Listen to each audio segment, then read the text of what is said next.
let's get right to it. Questions? How was your walk? Sorry, How was your walk? walk. Said you were walking. Oh yeah, just walking down before we all got started about 30 minutes ago. Yeah, just checking out. Yo, walking through on the court. I was like, walking? What house do you want me to get here? We were walking through some stuff as a staff on the court. Got a Segway? What's that? Nothing. Segway, yeah, hoverboard. Well, they got all kinds of stuff now. I just walk places. Part generally. of the Jordan deal. Walk or drive, the two things. 2 weeks away. Are you in panic mode that it's this close, or are you feeling kind of good about where things are at right now? Certainly not in panic mode. Coaches are always in panic mode 2 weeks before the season. I think the better term to describe what we're doing is just a sense of urgency. I think we have a sense of urgency. We probably always have a sense of urgency. I'd at least like to think that, but it does get a little heightened as you get a little closer. On the court, there's the things that the foundational stuff, that your values, obviously those are things outside of X and O's, but when you get to the X and O's, there's the foundational values of how we're trying to play offense, the things that we really value there, how we're trying to play defense, the things we value there. And you're trying to refine those things every single day throughout the preseason, and never lose sight of those things. But as you get closer to games, some of those situational things or some of those bells and whistles that you just have to play a game, they become, honestly, every year you go, man, we don't have this in and we don't have that in, and we haven't addressed enough out of bounds plays, or maybe we haven't guarded certain actions we know we'll face early in the year. So the little things start creeping up on you, and you do feel that the season's getting closer. But we do a really good job of preparing here as a staff. And so even though we're having a little bit of that, I think we planned well this preseason. And from a structural standpoint, we're pretty far along, or as far along as we should be to this stage. There's been more of these two-time waivers denied, and I always see more people are appealing, and a lot of people are kind of in the same boat as you. Do you see a dramatic overturning of all this, and any update on how you're handling your guys? I think, as I said in Kansas City last week, I think like we're at a very interesting inflection point with this second-time transfer process. And I think the NCAA has a real opportunity to get this right, and I'm gonna hope and have faith that they do, and and in the meantime, we're gonna try to do everything we can within laws and rules to help our guys get on the basketball court, because they should be. They were led to believe they would be if they met guidelines and standards, which they've met. Right? And so the process is not over. We're going to trust that this process, I'm going to have faith that the NCAA is going to use this as an opportunity to do the right thing. And if it's important to the membership, we all are the NCAA as a membership, to find a way to restrict two-time transfers, then we should find a way to do that collectively, regardless of what some coach does or doesn't think. But we have to make sure that process is clear, that it's concise, that it's not arbitrary. And I hope that the NCAA doesn't penalize young people for a process that seems very difficult and confusing. Again, at 40 years old, if been through quite a bit as a leader, at least in this field, if I have a very, very difficult time understanding this process and I learn something new every day, well, life decisions were made back in the spring based on a very specific set of guidelines. Imagine what it's like for a young person. And my biggest concern right now is Aziz and Jamil's mental well-being. And that's not a line to try to help them get a waiver, okay? Like, this is very, very, very, very difficult. They don't understand. They don't understand why they can't play. Like, imagine you made a life decision under the belief that you would be able to play basketball because of what you read and what people that were supposed experts that you consulted with told you that if you went through this process based on the things in your life, you're going to be able to play when you transfer. You made life decisions to do that. And then imagine now they can't participate in our scrimmages. Like they haven't gotten to games yet, and they are confused, and that's very, very difficult on so many different levels. It's very confusing and difficult for them, and that's my number one concern. And then obviously for our team to get them on the court, because it has an effect on so many levels. So again, at this point, we're going through the process. I have faith that the NCAA is supposed to be about student athletes and student athlete well-being. That's what the organization is in place for. I have faith they're going to look at what's been going on here and look at this process and realize that it needs to get cleaned up and be a little bit more streamlined, or maybe communicate the process a little better. And let's hope they don't penalize or use young people as examples. And I have faith that won't happen. I have faith that they'll do the right thing. Have the appeals been submitted, and do you have any better understanding of the timeline now than last time we spoke? Yeah, we've submitted appeals. I don't have a timeline because they don't give you a very specific timeline other than that they'll move quickly, and we hope to hear back. We hope to hear some good news soon, so that number one, Aziz and Jamil can just settle in and focus on the things that are important for a day-to-day college student, and not all this other junk. And then obviously it helps us prepare with our team. Aziz and Jamil are obviously the big topic right now, but if they were not eligible, how much does it help having Odie and Vic back this year? Well, again, I'm not going to think about them not being eligible, because I don't think that's fair to them. It would be an injustice for them not to be eligible, in my opinion. So we're not even going to talk about that. But having Vic and Odie back is extremely valuable to this club. I mean, two guys that had a ton of success the last 2 years in our program, but even more importantly, they've had success playing on the court together. They've been through things together. So they both improved. They both had the kind of off seasons that we expect, to the standard that we expect here. And I think they're both poised to have really good years. And the continuity in the program, it does mean so much, that they've done it together. They've been through things together. They know how we do things. I mean, I could go on and on and on about how important continuity is. And you have continuity with the right kind of people. It's really good for the program and really good for this year's team. And we have that with Odie and Vic. You told us a few weeks ago that this team is in a better spot at this point in the year than your past two teams at Cincinnati. Since we talked those few weeks ago, how much has everyone improved? The young guys, how much have they matured? The older guys growing in leadership, that kind of thing.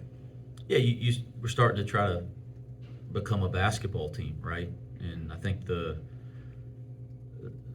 what's been important from a coaching perspective is to try to create some real challenge, or some real adversity in the preseason, so the first time that we go through something or have to fight through something as a group isn't in a real game. Like, you want your preseason to have some moments that really challenge the group and force the group to have to figure out how to overcome those challenges together. So we've put our foot on the gas a little bit as a coaching staff. Certainly in my seat, I've been much more divisive and challenging in our last week and a half of practice. And I think it's the right time to do that. We have a group that's mature. We have a group that's unselfish and wants to be good. But wanting to do those things is one thing. Figuring out and learning how to do them together is something else. And we've been really pushing the gas a little bit here the last week and a half. Our tone's been strong with this team. Aziz and Jamil, are they still as active in the program, practice-wise, all that stuff? Just obviously haven't been able to participate in scrimmages, but you feel like they'll be ready to roll, able to get out there and play the normal amount of minutes that they would normally play once they get cleared here? Yes, the only thing they haven't participated in is any competition against another opponent. And you only get 2 of those in the preseason. We've had 1. We'll have another one this weekend. They're the secret thing that they, whatever. But there's actually some good to that, right? Like, there's a reason why I don't talk about it, because you agree with another coach that you're not going to talk about it. Coaches approach them very, very differently. And, I can tell you I approach one differently than the other. It has nothing to do with the opponent.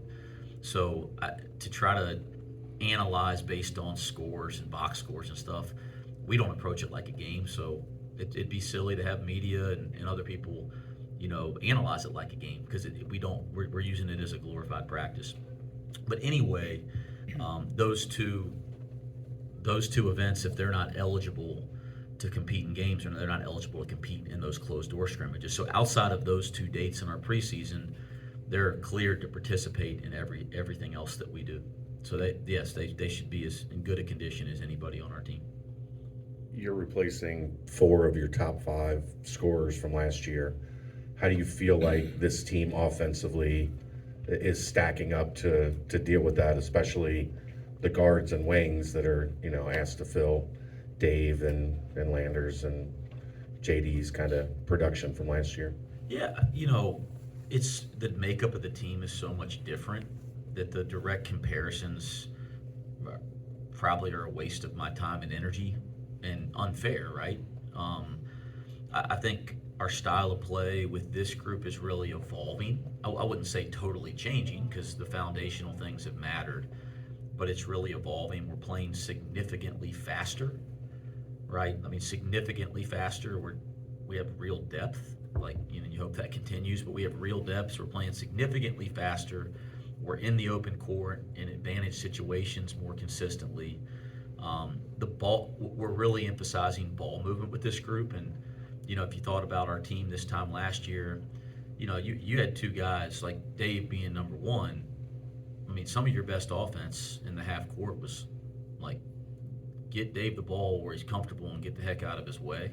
I mean, he was an elite ball screen player, but he was an elite isolation player. I mean, as good as we had in college basketball under 6'2" last year. I mean, you just get him in, we don't have that kind of a guy.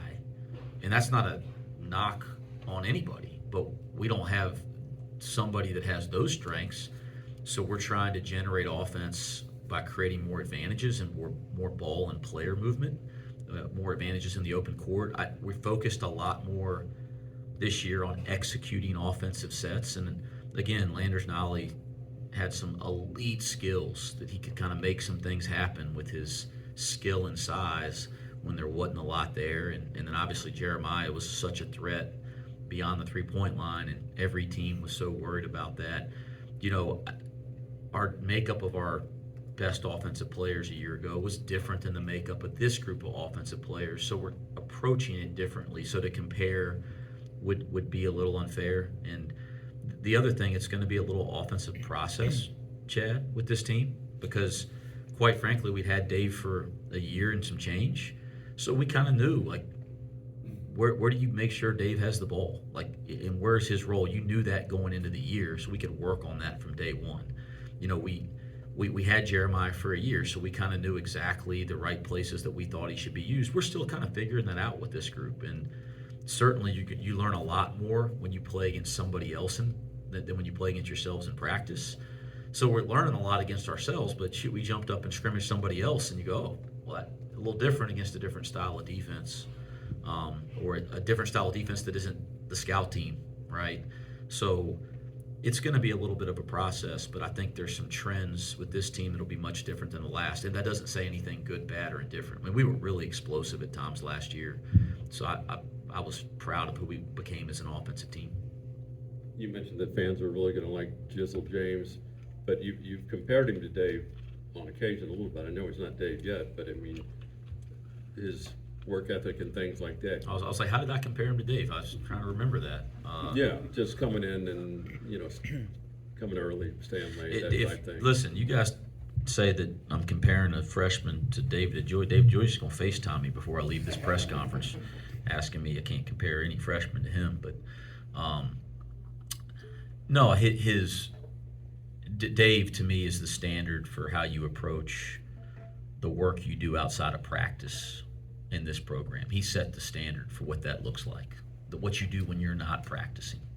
And I can't give Jizzle the credit that he's at that level, but for somebody his age, he's impressed me with his approach on the things he's doing, not just when practice is going on. And that bodes well for him to have a good year. He's a freshman. I mean, he's a freshman that's playing point guard. So he's had some bad days, guys. I mean, it's just no way around that. And I've actually been pleased that we've gone through some difficult days on the court with him, because you know it's going to happen. So let's deal with it now. But I think that it's been challenging, you know, for him at times to try to learn a new system that's at a new level. And we're also playing extremely fast, and we're pressuring the basketball, and there's a lot for him right now. But because of his mindset, if he continues to have the same mindset, he's going to be fine, and he's going to have a good freshman year.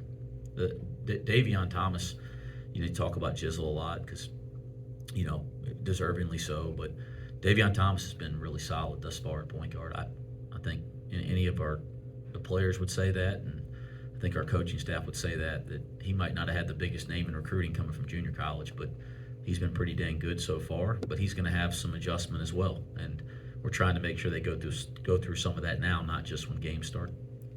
You mentioned the depth of this team. How has that competition day in and day out in practice helped with the growth throughout this offseason?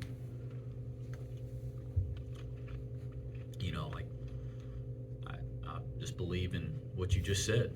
I mean, I believe when, you know, you talk about player development, and we care a lot about that here. You talk about team development, and when you're around a bunch of other people that have the same goals and mindset that you do, and they have talent, and, you know, they want to be great, and you put all that into the same environment every day, you know, like rising tides float all boats type of thing. I mean, yeah, I think that's the idea of it. We're trying to build a great culture. I think we've taken a lot of steps there.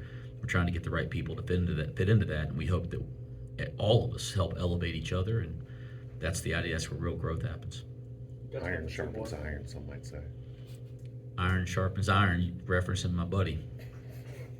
The Big 12 director of officiating spoke at Media Day saying that there's going to be some changes to the charge and block rule, and that they looked at 100 charges, and I think 96 of them would now be blocks. I would just wanted your thoughts on that, if you like that change, or if it will be a significant adjustment that you guys might have to go on. Yeah, so we had our commissioner of officials. I think he's been going around to everywhere in the league. He came by here and showed us some film of that rule change specifically. Talked about all the rule changes, but showed us some film of that. And, you know, we've been hearing about it. I've read about it, but, you know, listening to Curtis talk about it was impactful. And it was really impactful for him to talk to our team. So, yeah, it's going to be a different game this year. You're going to have a really hard time drawing charges. And that's just what it is. I think you're going to have to be set. It's almost like you're going to have to be a statue before somebody even thinks about going into their shooting motion. And that's not the actual rule, but I think that's the best way to understand it. I mean, it's going to be really hard to draw a charge, so you got to adjust some of your teaching and some of your habits, and we've been doing that. And then I think we try to do a nice job of emphasizing that in practice and live play. Did anyone have more fun last week than Victor Locken? And have you seen, describe how you've seen him blossom since you've been here? Scott, if you can ask a question to make me laugh out loud in a press conference, you did good today. Yeah, it wasn't just Vic. I think Vic and Odie, who else did we take with us? And John Newman, gosh, senior moment. But Vic and Odie and John Newman, they had a blast last week. And I think, you know, first off, it reminds you as a coach, we're still around young people every day, and that was fun for me to watch them have fun. You know, it makes me feel young. But the other thing is, it's a credit to the job the Big 12 does. I mean, it was first class. It was first class, and they did a great job with our guys and letting the players have a really neat experience. So that was really cool. But as fun as you guys saw them having at Media Day, we got on the plane to fly back to practice. We had to get back for practice that night, and Victor was sitting right across from me, and he told me he was going to try to distract me the whole flight so that I couldn't write practice. And he was so dang tired from all the fun you saw him having. That distraction lasted about 3.5 minutes, and I got a great practice written. So as fun as he was having, he was tired as could be when he got on that airplane. Chad, last one. you mentioned pressure a minute ago. You haven't really been able to press the way that you've wanted to your first 2 years here. Do you think this team is more suited to that, and will we see maybe a little bit more of that this year? Yeah, we've certainly played with it a little bit. I thought last year, when I was evaluating the year at the end of the season, I thought we spent a little too much time on it early, and when John's injury occurred, we probably weren't ready to press like that, and we'd spent quite a bit of time in our preseason. Now, like, hindsight's 2020, and if John would have been healthy, I think that team could have pressed a lot more. So I do think we'll evolve to that. We have some stuff in, and we've worked at it a little bit, but we haven't spent as much time on it yet, just because I don't want to make the same error that we might have made a year ago. But the things that we do defensively, the things like our defensive principles and our full and half court man-to-man, if you really invest in those, it's actually pretty easy to start pressing, because a lot of the same principles and habits apply, even though some of the structure changes. Right, thanks, Coach. Yeah, thanks, guys.